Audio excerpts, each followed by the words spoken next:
Thank you much, and welcome everybody this evening. I am in Michigan, and it's a beautiful sunny evening. I was just talking to Sarah, and it's about, I think, pretty stormy in Florida, but I'm in Michigan, and it's about 75 and sunny.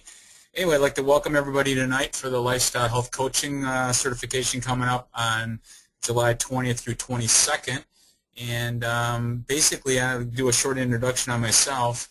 I've been in the fitness industry for over 30 years. I'll be 55 years old in the fall. I've been married 30 years. I have 26-year-old boy and girl twins, and for like many of you out there, have a passion for health and fitness. And basically, I have a company called On Target Living, and On Target Living, if you check out our website this evening, On Target Living basically is a wellness company that basically helps companies and organizations get healthier and perform at a high level. And most of my business is in the financial services arena, like Merrill Lynch, Nationwide, and things like that. I do about 70 speaking events a year, travel all over the world, and then we also have health and fitness coaches. We do private retreats, and then we also do a 3-day retreat. So there's lots of things we're going on.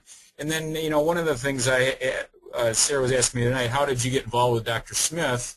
And basically, I was doing a presentation in Tennessee, and she was in the audience, and we kind of hooked up, and that's kind of how we started. So, but the real thing I want to talk about tonight really is about this health and a lifestyle health coaching program, and really how a lot of people really are passionate about the business, but they're really having a hard time making that leap, or how do they go about doing that. And I was at the Michigan Athletic Club, which is a very large health club in Michigan. I started there in December of 1990 and was working there for almost 17 years as director of fitness. And we pioneered one of the first $1 million training programs in the middle 90s, and for 7 consecutive years we did over $1 million in personal training. So that's kind of how I got my launch, and then I eventually opened my own company and went out on my own. So for many of you tonight that are interested in developing their own business, we'll talk about that as we go tonight. As we move forward here, you can kind of see I worked for Frito-Lay for 6.5 years when I was in graduate school, worked 1.5 years for Butternut Bread. So prior to coming into the fitness arena, I had a business degree, economics minor, and I spent about 8 years in the grocery store. I'm kind of dabbling bodybuilding. I've done over 10 bodybuilding contests. We've done multiple exercise DVDs. I've written a handful of books, and predominantly I speak around the country, like I mentioned earlier. So that's who this guy is. And then if we look into the business of lifestyle health coaching, I'm a real fan of Paul Pilzer and the Wellness Revolution. One of the things I heard Paul talk about years ago, and then I heard about Jim Collins, and I started looking at whatever Paul Pilsner was talking about is where we're moving in the wellness revolution. But then I started looking at Jim Collins, and one of the things Jim Collins talks about in Good to Great is the 3 circles. And this is what I talk to all of my future hirees about, is many people come in this business with lots of passion. They love exercise, they want to eat better, all the stuff that goes with that, rest and rejuvenation. And then the second question I ask them, can they make a living doing this, which is the economic engine. And I think that's where people start to fall apart. They really want to do this. It's a passion. They want to maybe get into it, but they really don't know how to make a living doing it. And the third piece is, can you really be good at what you're doing?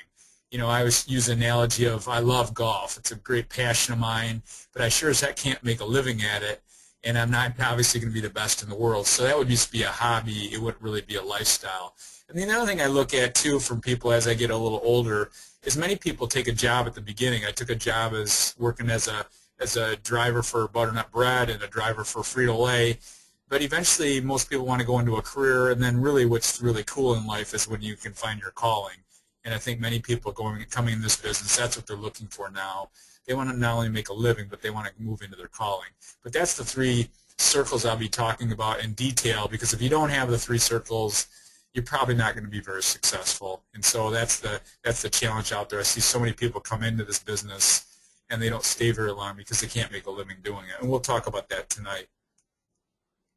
And then we talk about the healthcare crisis. I'll get into this a lot. I'll tee it up about this. You know, this is old fast food, and one of the things I say in my seminars, if the food doesn't rot, you probably shouldn't eat the food. And I think that's I think it's pretty crystal clear in that. But we really do have a crisis right now in the United States. When you think about the presidential election coming up, you're going to have a lot of talk about, what's going on in healthcare. But I think when we're talking about lifestyle health coaching, we're really looking at, prevention's the only thing that works. We can continue going down this path. In the year 2000, we spent $1.2 trillion on healthcare, and today we're over $2.5 trillion. So we really doubled basically in the last 10 years healthcare costs, and it's going to continue to go, as we know that you can't fight something after the battles happen. So we are in a major healthcare crisis in the United States. And the real culprit really is obesity. And it's not just a United States issue anymore. It's a global issue. I spoke in Mexico 3 times the last year. They're right behind the United States in type 2 diabetes. And one of the reasons they brought me in is that they're really struggling with how do they get their society along with ours moving in a better direction. So this is obesity in 1972. There is none. The entire nation is less than 10% obesity, which is green in nature. And you start looking at it, every state across the country really doesn't have a problem here. And then I really like to explain the genetic footprint, because your genetics have not changed in the last 40 years. So if you look at where we were in 1972 to where we are today, and then into the future in the next 10 years, in the next 10 years, we're predicting over 40% obesity. So the real problem out there right now is obesity. And the real culprit is we basically live in a toxic food environment. And that's what lifestyle health coaching is going to be all about, is teaching people how to maneuver through that environment. We lack movement. We have a boatload of diets out there, and we have pretty crummy, inconsistent information. So I think that's what people are going to look to the coaches in the future of how do we, stop this plan and how do we get moving in the right direction. But the real culprit is obesity, and it continues to grow. And along with that, we move into this thing called medications. And if you looked at this T-shirt, this is what I see in my profession. Back in the day when we first started doing personal training in the early 90s, it was all about body alignment and exercise and eating healthier and rest and rejuvenation. But today it's really a mantra of medications and the leaching effects of medications, and really how one medication goes into another. And so this is what I'll definitely be addressing in this 3-day certification, is all the medications, what do they leach out of the body, and then really how do you peel the onion back and get people slowly to wean themselves off? How do they talk to their physicians? So this will be a big part of it. But medications is really what I see in my profession right now, and I think that's where I've created a lot of traction in my speaking events, because I really talk about this in detail, and then when people start making these adjustments, they start seeing some major changes, and then many of them are getting off their medications, working with their physicians and their health practitioners, and everybody starts to be a little happier. And this is the medicine cabinet of today. The thing I talk about medications, I tell everybody I'm not their physician, but what I do challenge them is to ask a better question. If you have high cholesterol, you got to start asking the question, why do I have high cholesterol? Or if I have acid reflux or blood pressure, asthma, or type 2 diabetes, think about type 2 diabetes for a second. In 1970, we had less than 500,000 type 2 diabetics, and then today we have over 20 million. And we have anywhere between 30 and 40 million pre-diabetics.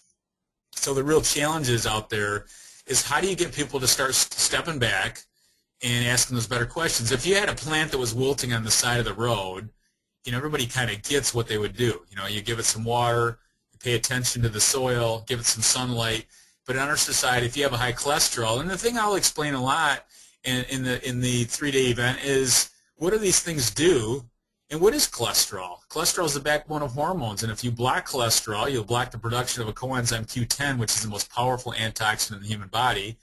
And then you block cholesterol itself, which is the backbone of hormones, which leads into DHEA and into estradiol, estrogen, growth hormone, testosterone. So again, many times if people are on a cholesterol-lowering medication, I'm getting an email of erectile dysfunction, problems with sleep, low testosterone.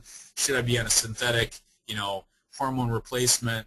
So this is the stuff I think the future coaches definitely have to learn, and how to address that, and then communicate to their clients on what questions to ask. If somebody has a headache, they don't have an ibuprofen deficiency, But again, the first thing most people reach for when they do have a headache is ibuprofen. So this will be a big topic that will be addressed in a good portion of the second day leading into the third day, is about the common medications, how they work, what are the side effects, and then strategies and steps to get people slowly to wean themselves off their medication.